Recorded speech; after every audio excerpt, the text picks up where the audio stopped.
And as we come up on 11:17, let's go right to Betsy, who's also looking at the tropics tonight.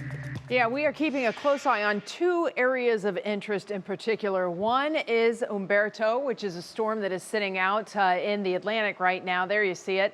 And then also this area of disturbed weather that is sitting in the northeastern Caribbean. It's kind of on the border there, right along Hispaniola. So this is what's known as 94L. This is what could become Imelda in the next 48 hours. And then, of course, Umberto. Now, Umberto is still a tropical storm. It is expected to intensify into a hurricane as it continues to sweep up to the northwest. Now, you notice that our L here, this is 94L.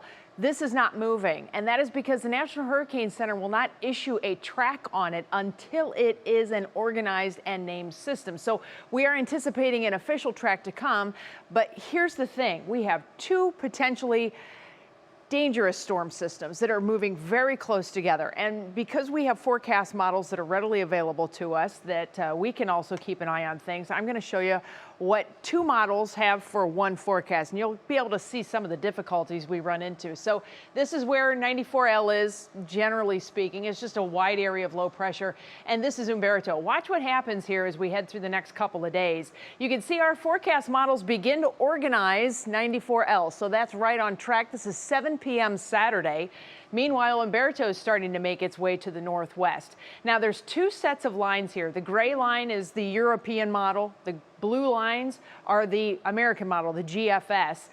The most important thing to see is that they're in pretty good agreement. Each of them have two storms.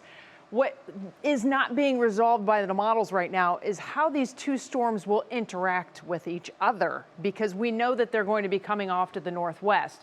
So what is expected to become Imelda very likely is going to continue to move its northward trek up toward the Carolinas as a pretty well organized tropical storm, maybe a low-end hurricane at this point.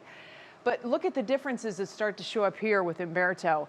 Umberto, being a stronger storm, will try to pull on Imelda. So that's where a lot of uncertainty comes in here. This is 11 a.m. Monday. Watch what happens after that. There's a little difference, right? So we are anticipating some kind of a storm system to make landfall on the southeastern coast. We don't know how strong it's going to be yet.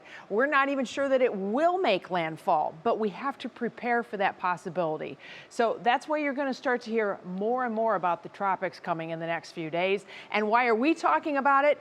Because in your outlook here, these clouds are all associated with that storm system.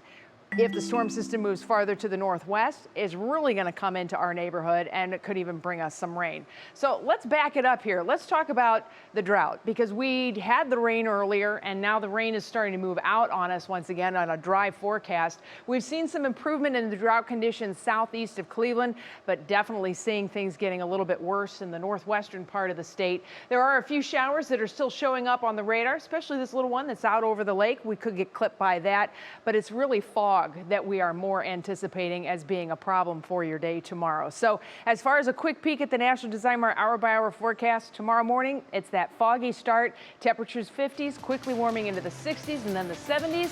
And then here comes that dry stretch as we head through next week, and keep an eye on the tropics.